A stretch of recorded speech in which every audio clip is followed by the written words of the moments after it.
ሰላም ጤና ይስጥልኝ። እንዴት ናችሁ? ይህንን መልእክቴን እንግዲህ ለሁሉም እንድታደርሱልኝ እፈልጋለሁ።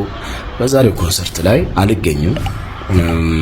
ሁለት ነገሮች ናቸው እንግዲህ እንድንገኝ ፈልጌ የነበረው። የመጀመሪያው ላይ እስካሁን ስንሰራበት የነበረው ያው ጀነሬት ከሚደረገው ኢንካም ላይ ለወገኖቻችን እንደርሳለን የሚለው ሐሳብ እንትን አድርጎ ነበር። ኦኬ በሙያችን ማገዝ የምንችል ከሆነ አይ ቲንክ ይሄ ጥሩ እንትን አለው ብዬ አስቤ ነበረ።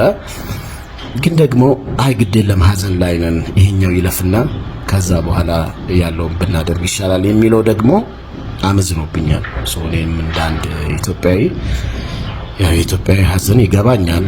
አንደርስታንድ በዛ ውስጥ ነው ያደኩትኝና ግዴን ለማይኛው ይለፍ ሳሚ ማን የሚል መልእክቱ ብዙ ስለደረሰኝ ኦኬ እኔ ያንን እቀበላለሁ። ከህዝብ ድምጽ መሆኑ ውጪ መሆኑ በራሱ ስሜት አይሰጥምና እኔ እቀበላለሁ ያንንና የዛሬ ኮንሰርት ላይ አልገኝም። አዘጋጆቹን ኦፍ ኮርስ ከልብ ይቅርታ ልጠይቃለሁ። ይሄም ስለተፈጠረ ያላሰብነው ነገር ነው ሀፕን ያደረገውና ከአቅም በላይም ስለሆነ እናንተን ይቅርታ ጠይቃለሁ። ግን አት ዘ ሴም ታይም ደግሞ እዚህ ጋር የህዝብንም ጥያቄ ደግሞ ማክበር ያስፈልጋል። ከስሜትም አንፃር ከራሴም ካደኩበትም ነገር ጋር ሳላውሰው ሴንስ ይሰጣልና ይሄኛውን አድልቶብኛል እና እንግዲህ 10 ጊዜ ለካ አንድ ጊዜ ቁረጥ ነው የሚባለውና እስከ መጨረሻው በደንብ ላስብበት ሞክሬያለሁ።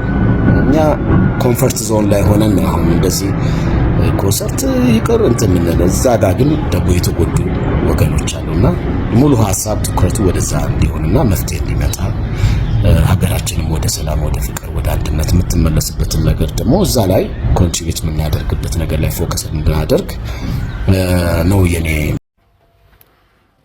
Today I stand before you with a heavy heart as a human being who cannot ignore the suffering of our people.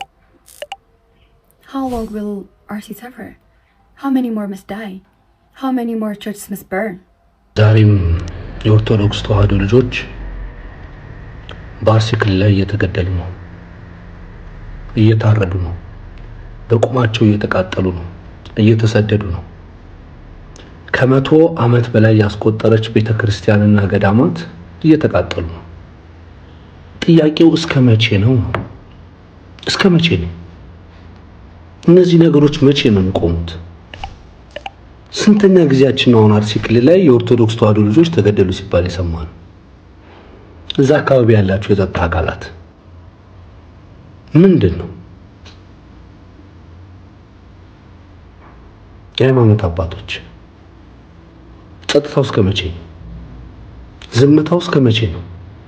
ቤተክርስቲያን ተነካች፣ እኛ ተነካን፣ ጥቁር ለብሳችሁ ውጡ ስትሉን ወጣን አይደለም?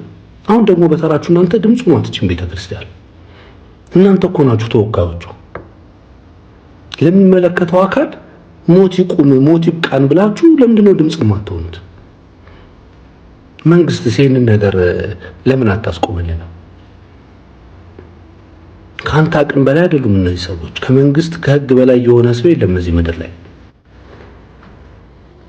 ታዋቂ ሰዎች፣ ሶሻል ሚዲያ ላይ ያላችሁ፣ እዚህ ፕላትፎርም ላይ ያላችሁ ኢንፍሉዌንሰር ነን ባዮች፣ ብዙ ተከታይ ያላችሁ የተዋህዶ ልጆች፣ አንገታችሁ ላይ ማተብ ያሰራችሁ የተዋህዶ ልጆች የት ነው ያላችሁት? ያንተ ታዋቂነት፣ ያንተ ኢንፍሉዌንሰርነት ለዚህ ቀን ለዚህ ሰዓት ካልሆነ ለምን ቢቀር አይሻልም? የኦርቶዶክስ ተዋህዶ ልጆች በአርሲ ክልል ላይ መሞታቸው ይብቃ ማለት እኮ ከፖለቲካ ጋር የሚገናኝ ነገር አይደለም። ምንም ነገር ከፖለቲካ ጋር እኮ አይገናኝም። ለምን ወጣችሁ ድምጽ ማትሆኑት? ለምንድን ነው ለሚመለከተው አካል ማታደርሱት በድምጻችሁ? እዛ አካባቢ ያላችሁ ደግሞ ገዳዮች ምንድነው? እስከ መቼ ነው? አይበቃም? ምንድነው ጥቅሙ? የሰው ልጅ መግደልና ማረድ ምንድነው ጥቅሙ? አረ ከብት እንኳን ሲታረድ እኮ ያሳዝናል በእውነት። ይሄ ለበዓል የምናርዳቸው ዶሮ፣ ፍየልና በግ እንኳን እኮ ያሳዝናሉ ሲታረዱ። እንኳን ይሄን የመሰለ ክቡር የሆነ የሰው ልጅ ነፍስ ይቅርና። አረ ይብቃል፣ አረ ይብቃችሁ። ጥያቄያችሁ ሌላ ከሆነ ጥያቄያችሁን ለሚመለከተው አካል ውሰዱ። እነዚህ ንጹሃንን ተዋቸው እስቲ። የት ይሄዱ? ከአካባቢያቸው ከቀያቸው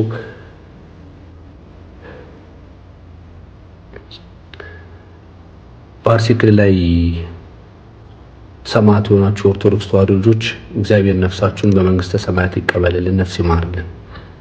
ለቤተሰቦቻችሁ፣ ለወዳጅ ዘመዶቻችሁ፣ ለተዋሕዶ ልጆች በአጠቃላይ መጽናናቱን ይስጥልን። የላማ ምን ይባላል? እኔ አንድም ቀን የምለው ነገር ይጠፋብኛል ብዬ አስቤ አላውቅም። አሁን ግን የምለው ነገር ነው ግራ ይገባኝ።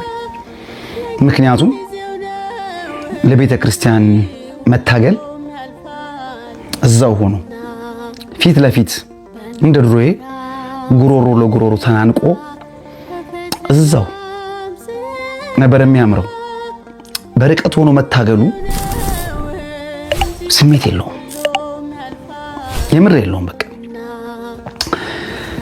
ለማንኛውም ይሄ መልእክት ለአባቶች እንዲደርስልኝ ሼር አድርጉልኝ። እርግጠኛ ነኝ እንደሚደርሳችሁ ተስፋ አድርጋለሁ። አባቶቻችን እሺ፣ ሌላው ይቀር በጋራ እንዘን። እናንተና እኛ በጋራ ሆነን እርማችንን እናውጣ። ያኔ ቅዱስ ሲኖዶሱን ለሁለት ሊከፍሉ ሲሉ የቤተ ክርስቲያኑን ጉልላት ጥቁር አልብሰን እኛ ጥቁር ለብሰን በአንድነት በጋራ እየየ ብለን የለ። አሁን ደግሞ ያለማቋረጥ ለዓመታት በአርሲ ምድር ላይ በግፍ ተገለው ካገዳደላቸው ደግሞ አቀባበራቸው በጅምላ ለተቀበሩ ለውድ ሰማዕታት ኦርቶዶክሳውያን በጋራ እንሰብሰብና እርማችንን እናውጣ። ጉባኤ ጥሩን፣ ቦሌ መድኃኔዓለም ምዕመኑ ይምጣ፣ እናንተም ተገኙ፣ ህዝቡም ይምጣ። ያኔ ፊት ለፊት ሁላችንም በጋራ በአንድነት ሆነን እርማችንን እናውጣ። በጋራ በአንድነት እግዚኦ እንበል። አንድም እግዚአብሔር ይታረቀናል። ሌላው በዚች ሰበብ ምክንያት እናንተ ዝም በማለታችሁ እኛ ደግሞ የእናንተ ዝምታ እያስቆጣን በመካከላችን ያለው ነገር እየሻከረ መጥቶ የአባትና የልጅ ነገር እየራቀ ይመጣል። ይሄ ያስፈራኛል። ይሄ ነገር ደግሞ ይበልጥ አሁን ላለው ስርዓት ይመቸዋል። እኛና እናንተ እንድንራራቅ እንድንቃቃር ይፈለጋል። ያን ደግሞ እኔ አልፈልገውም። ስለዚህ ቦሌ መድኃኔዓለም ጥሩን እንምጣ፣ እርማችንን እናውጣ። እናንተም ተገኙና እኛም እንምጣና በጋራ በአንድነት ሆነን ጌታ ተወለደ ብለን ነጭ ለብሰን በጋራ በአንድነት ዘምረን የለ። አሁን ደግሞ ምዕመኖቻችን በአርሲ ምድር ላይ ደማቸው እንደ ጎርፍ ወርዷል። ስጋቸው በእሳት ተጠብሷል። ቤተ ክርስቲያናቸው ተቃጥሏል። በኢትዮጵያ ምድር ላይ ታይቶም ተሰምቶም የማይታወቅ ግፍና መከራ ተቀብለዋል። ታዲያ ለነዚህ ምዕመናን እርም ማውጣት የለብንም? ቤተ ክርስቲያን የራሷ የሆነ ባንዲራ አላት አይደል እንዴ? ሁሉም አድባራትና ገዳማት ባንዲራውን ዝቅ አድርገው ለምንድነው ሐዘን የማይታወጀው? ለምንድነው ባንዲራው ዝቅ ብሎ እየየ ብለን በጋራ በአንድነት እርማችንን የማናውጣው? በዛውም የሚሰማን የመንግስት አካል ስለሌለ እኛ ለዚህ መንግስት ምኑም ስላይደለን ብንሞት፣ ብንገደል፣ ብንታረድ፣ ብንሰደድ ለሱ ምንም አይደል። ሰምቶ እንዳልሰማ ጆሮ ዳባ ልበስ የሚባል ነው። ይኸው እስካሁን ድረስ እንኳን የተባለ ነገር የለም። ስለዚህ ለምንድነው ቦሌ መድኃኔዓለም የማጠሩ? እንምጣ በጋራ በአንድነት እየይ ብለን በዛው እርማችንን እናውጣ።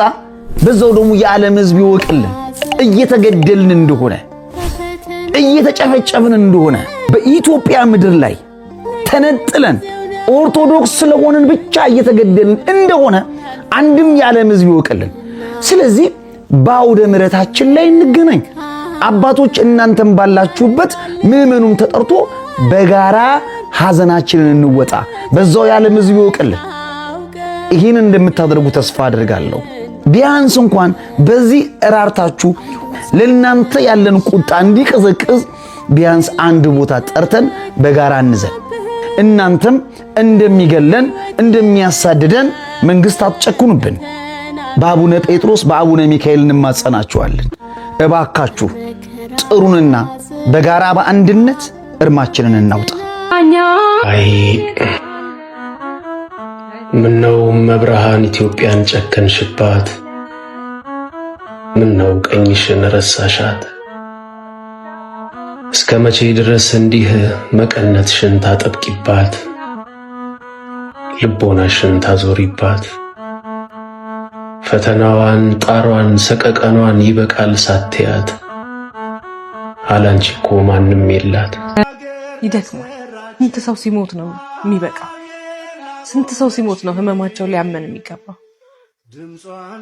መቼ ነው ሰሚ የሚያገኙት? ንጹሃን ከአምላካቸው ውጪ ምንም ይዘው ላልወጡ ለነዚህ ምስኪን ሰዎች የነዚህ ሐዘን በነዚህ ሞት ለማዘን ሰው መሆን ብቻ ነው የሚጠበቅ።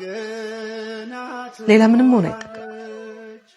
ኦርቶዶክስ መሆን አይጠበቅብንም። ክርስቲያን መሆን አይጠበቅብንም። ሙስሊም መሆን አይጠበቅብንም። ሰው መሆን ብቻ ነው የሚጠበቅብን። ያሳዝናል። አንዳንዴ ለመናገርም ቃል ያጣል። በቃ ቃል ያሳጣል። ግን ደግሞ ዝም ማለትም ወንጀል ነው እንጂ ለመናገር አቅም የሚያሰጥ ለመናገር ቃላት የምናገኝለት ጉዳይ ሆኖ አይደለም።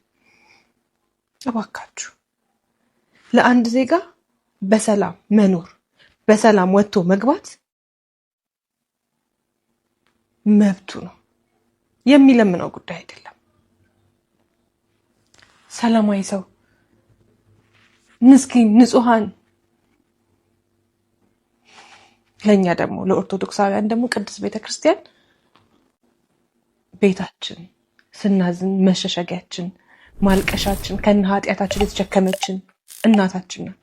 የተከበርክ ጽኑ የአርሰናል ደጋፊ ሆይ ጽኑ የአርሰናል ደጋፊ ሆይ ስለ ጥጋብህ የሚራቡ ስለ ሰላምህ የሚጸልዩ አባቶች ካህናት ታርደዋል እያልኩ ነው ያለሁት።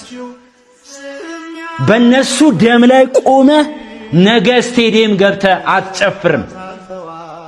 22 ዓመት ያጣኸውን ድል በእነሱ ደም ላይ ቆመህ አትዘፍንም፣ ደስታን አታደርግም። ስለዚህ አንተ የተከበርክ የአርሰናል ደጋፊ ደግሞም ከአርሰናል በፊት ከዚች አማናዊት ንጽሕት ቅድስት ኩሏዊት ቤተክርስቲያን ልጅነትን የተቀበላችሁ በ40 እና በ80 ቀን ግዴላችሁም ነገ ስቴዲየም ጠርታችሁ እናንተ ኦርቶዶክሳዊ ባለማህተም መሆኑን አሳዩ። በማንም አጀንዳ ውስጥ አትጠለፉ እያልኳችሁ